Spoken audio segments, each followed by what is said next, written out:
The dense forest enveloped Ram and Lakshman as they walked, their expressions a mix of determination and focus.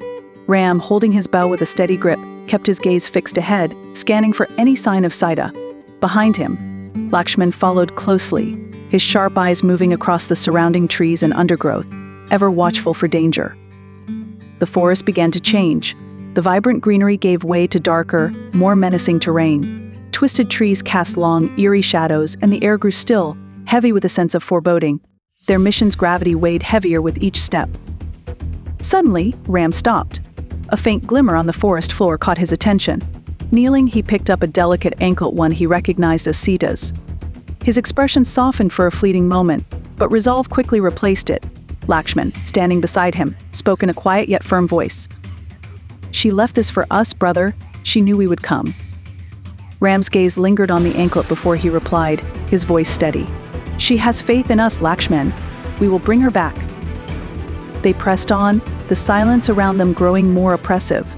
The forest seemed to hold its breath, as if anticipating what lay ahead.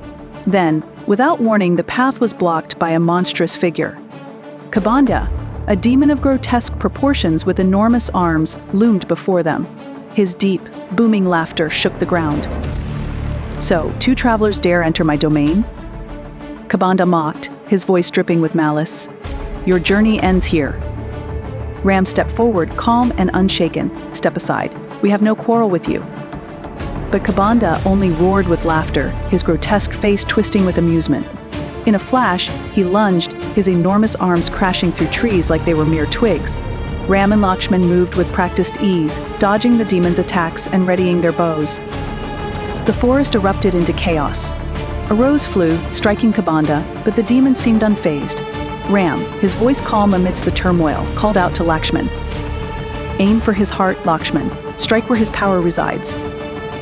Lakshman nodded, his focus narrowing on the demon's exposed chest. As Kabandha lunged again, Lakshman released his arrow. It struck true, embedding itself deep into the demon's heart.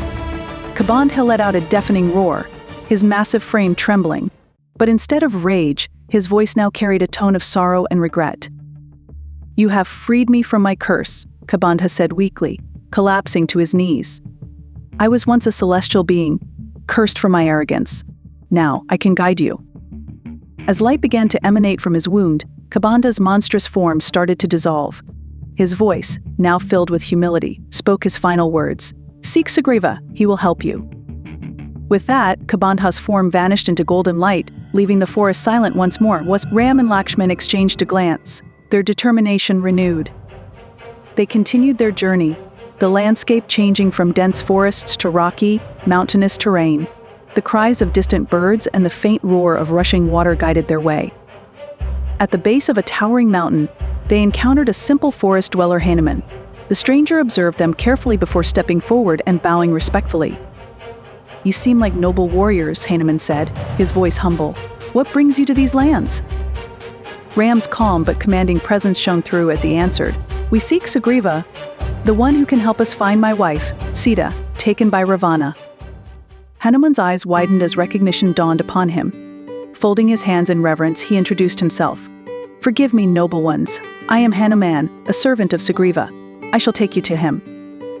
Guided by Hanuman, Ram and Lakshman climbed the steep mountain trail to Rishamulka, Sugriva's hidden refuge. The path grew more treacherous, but the brothers moved with unwavering purpose. The sound of rushing water grew louder as they approached the hideout, nestled among lush greenery and massive boulders. Ahead lay the next chapter in their quest to rescue Sita.